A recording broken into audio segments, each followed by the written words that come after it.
বিসমিল্লাহির রহমানির রহিম। আসসালামু আলাইকুম। তোমরা সবাই কেমন আছো? আশা করি খুবই ভালো আছো। আলহামদুলিল্লাহ আমিও খুব ভালো আছি। তো আজকে আবার চলে আসলাম নতুন আরেকটা ভিডিও নিয়ে। আর এই ভিডিওটা কিন্তু বেশ কয়েক মাস আগের ভিডিও, সম্পূর্ণ এডিট করা ছিল, শুধু ভয়েসটা বাকি ছিল, ভয়েসটার জন্য দিতে পারি নাই। আর এই ভিডিওটা যে আমার আছে আমি নিজেও চেক করে কখনো চেক করিই নাই, দেখাই হয় নাই। তো হঠাৎ করে আজকে চোখে পড়লো কী ব্যাপার, আমি এই ভিডিওটা এখনও পোস্টই করি নাই। তো যাই হোক, ভিডিওটা অনেক দিন আগের হলেও পোস্ট করব, তোমাদের দেখতে হবে, অবশ্যই দেখবে। আর দেখো মেয়ের বাবা কত বাজার করে নিয়ে আসছে, পুরো মাসের বাজার, সেটাই তোমাদের দেখাচ্ছি। সব কিছু নিয়ে আসছে, এখন সব কিছু ঢেলে চেলে সুন্দর করে গুছিয়ে তুলবো, আটা ময়দাগুলো চালবো, আর ডাউল যা যা নিয়ে আসছে সব কিছু সুন্দর করে গোছায় রাখবো। আর যেটা বলতেছিলাম তোমাদের, সেটা হচ্ছে যদিও অনেক দিন আগের ভিডিও, তবু তোমাদের দেখতে হবে, কিন্তু অবশ্যই তোমরা দেখবে, কেননা এত কষ্ট করে আমি ভিডিওটা করে রেখেছিলাম আর সেটা তোমরা দেখবে না, এটা তো হয় না, এটা তো কখনোই সম্ভব না। আমি এত কষ্ট করে ভিডিও করি তোমাদের দেখার জন্য, আর সেটাই যদি তোমরা না দেখো তাহলে কি চলে বলো?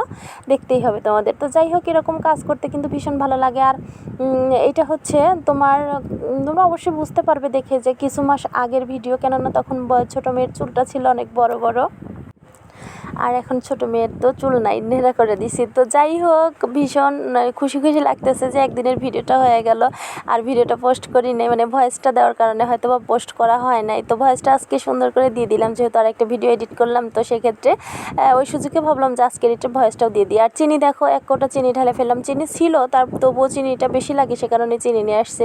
আর এখন ময়দাগুলো সব ঢালে মানে চালবো, এই কয়েকটা আগের ছিল, আর এক প্যাকেট 2 প্যাকেট নিয়ে আসছে। তো সবই মানে চাইলে আলাদা আলাদা করে রাখবো, কেননা চালা ছাড়া আসলে প্যাকেটের মধ্যে, তবুও না চাইলে আমার আসলে খেতে ভালো লাগে না, একটু আমার ভালোই লাগে না, একদমই না। মানে কেমন যেন একটা লাগে, মনে হয় যে ওর মধ্যে হয়তো বা কোনো পোকামাকড় থাকে বা থাকবে, এরকমই মনে হয়। সে কারণে আমি সবসময় আটা ময়দা, আর এই যে আজকে চালতেছি, শেষ হবে না, 2-3 দিন খাবো, চালবো না, তারপরে আবার বের করে আবার সম্পূর্ণ ময়দাগুলো চেলে নেই। এরকমভাবে জানি না আমার এই খুঁতখুঁতি ব্যায়ামটা কোথা থেকে আসে, আর এই খুঁতখুঁতি ব্যায়ামের জন্য আমার ভীষণ খারাপ লাগে, বিশ্বাস করো, ভীষণই খারাপ লাগে। আমি চাই না এই কাজগুলো করতে, এরকম বাড়তি কাজগুলো বেশি বেশি মানে করবো কি করবো না এরকম চাই না, তবুও যেন হয়েই যায়, আসলে অভ্যাস। আমি একটা গাধা পাগল, সে কারণে একই কাজ বারবার করি। তো যাই হোক, তোমরা ভিডিওটা দেখো আর ভাবো যে আমি কত পাগল, যে 2 দিন পর পর আটা ময়দা চেলে তারপরে রুটি করি। আর দেখো আমার মেয়ে সামনে দিয়ে দৌড়াদৌড়ি লাফালাফি ঝাপাঝাপি শুরু করে দিছে, এত ডিস্টার্ব করতেছে কেন জানো, এই আটা ময়দা দেখলেও পাগল হয়ে যায়। আর তোমাদের পরবর্তীতে দেখাবো যে কী দুরবস্থা করছে। ওরে এতগুলো 1 বাটি ময়দা দিছি খেলার জন্য, সেই ময়দাগুলো দিয়ে সারা ঘর মাখায়া দেখো, এই যে ফাইনালি তোমাদের দেখাই দিলাম যে আমার কী কষ্ট আর যন্ত্রণা, কীভাবে ঘরটা নষ্ট করছে। পুরো ঘরে আটা ময়দা মাইখা মনে হয়, দেখো এই জিনিসগুলো পরিষ্কার করা আজকের কথা। যাই হোক, তুড়ি মেরে পরিষ্কার করে দিলাম, তোমাদের দেখায় দিলাম, দেখো এক তুড়িতেই পরিষ্কার হয়ে গেল। তো যাই হোক, পরিষ্কার করার পরে যে কি শান্তি লাগে অবশ্যই তোমরা বুঝতে পারবে, ভীষণ শান্তি, খুবই আনন্দ লাগে তখন, যার কোনো কাজ নেই, পরিপাটি। আর একদমই সন্ধ্যার সময় দেখাচ্ছি তোমাদের, সন্ধ্যার পরের ভিডিওটা, মাগরিবের নামাজ পড়ে এসে ভিডিও করতেছি, তোমাদের দেখানোই হয় নাই তখন, তারপরে ভাবলাম যে না, দেখাই দেই।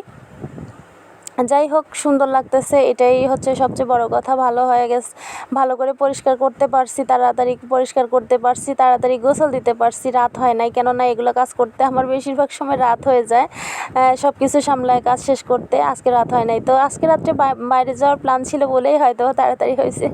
ফাইনালি বাইরে বের হইতেছি। আর এখন তোমরা অবশ্যই বুঝতে পারতেছো এটা কোন দিনের ভিডিও, কেননা এই ভিডিওর ছবি দিয়ে মানে কিছু ছবি ওঠা হয়েছিল, সেগুলো দিয়ে অনেক রিলস বানাইছিলাম, সেটা অবশ্যই তোমরা দেখতে পাইছো। তো সেদিনেরই ভিডিও, তাহলেই বুঝতে পারতেছো যে মিথ্যা বলি নাই, 2-3 মাস আগের হয়তো বা ভিডিও হবে, এতও হবে না, হয়তো তার চেয়ে কম হবে। যাই হোক, আমি তাও বলে দিলাম যে কিছুদিন আগের ভিডিও। তো যাই হোক, খুবই ভালো লাগতেছে, খুবই আনন্দ হচ্ছে যে একদিনের ভিডিওটা আমার হয়ে গেছে। আবার বললাম একই কথা। আর এরকম রাত্রের বেলা আমরা 4 জন যখন বের হই, কি যে মজাই হয়, বিশ্বাস করো, ভীষণ মজা হয়, কি ভালো লাগে আর কি আনন্দ লাগে। আমার তো ব্যাপক লাগে যেরকম রাত্রের বেলা নিরিবিলি, দেখো মানে একদম ফাঁকা রাস্তা, ওরকম গাড়ি ঘোড়ার ঝঞ্ঝাট নাই, তারপরে তোমার কোনো ঝামেলা নাই, ঠান্ডা বাতাসের মধ্যে, গরমের মধ্যে, মানে গরমের দিন বিশেষ করে এরকম বের হইতে ভীষণ ভালো লাগে। তারপরে বের হওয়ার পরে যখন এটা সেটা খাওয়া দাওয়া হয়, তখন তো আরও বেশি আনন্দ হয়, বাসায় যা রান্না করতে হবে না। তো এটাই হচ্ছে মেইন, মানে আনন্দটা বেশি হয়, মেইন জিনিসই হচ্ছে এটা যে বাসায় যে রান্না করতে হবে না, বের হলেই মেয়ের বাবা মাস্ট খাওয়াবেই। তো এই আনন্দটা কি মানে মানে কীভাবে প্রকাশ করব তোমাদের কাছে। আলহামদুলিল্লাহ মেয়ের বাবার এই অভ্যাসটা অনেক ভালো, বাইরে বের হইলে আমাদের মানে একদমই রাত্রের খাবার না খাইয়ে বাসায় নিয়ে যায় না। তো এখন আমরা Mansur Ali medical college and হসপিটালের সামনে দিয়ে যাচ্ছি, সেটাই তোমাদের দেখানোর চেষ্টা করলাম। আর দেখো কথা বলতে ঠেকে গেছিলাম, যে সত্যি বললাম না মিথ্যা বললাম মানে ভালো করে দেখে নিলাম। তো যাই হোক আলহামদুলিল্লাহ এখন ওখান থেকে চলে আসছি আমরা এখানে। মেয়ের বাবা কিছু একটা, আমার আসলে মনে নাই যেহেতু অনেকদিন আগের ভিডিও, কী কারণে এখানে নামছিলাম আমি ভুলে গেছি। তো যাই হোক কিছু একটার জন্য অবশ্যই নামা হয়েছিল। আর দুই মেয়ে দেখো খুনসুটি ওদের কি বলবো তোমাদের, আমার দেখতে ভালোই লাগে আসলে। মেয়েরা যখন এরকম করে দুষ্টমি করে ফাজলামি করে, আবার ভালোবাসাও আছে ওদের মধ্যে। তো যাই হোক একদম সামনে চলে আসলাম তোমাদেরকে সামনে, কেননা ভিডিওটা এখন শেষ করতে হবে, অনেক বড় হয়ে গেছে ভিডিওটা। আর মা মেয়ে মিলেই আজকে ভিডিওটা শেষ করে দিব। আর দেখো ছোটো মেয়ে চলে আসছে যে আমাকেও নাও, আমাকে নিয়ে ভিডিও শুরু করো। তো তোমরা সবাই খুব ভালো থাকো, সুস্থ থাকো, সুন্দর থাকো।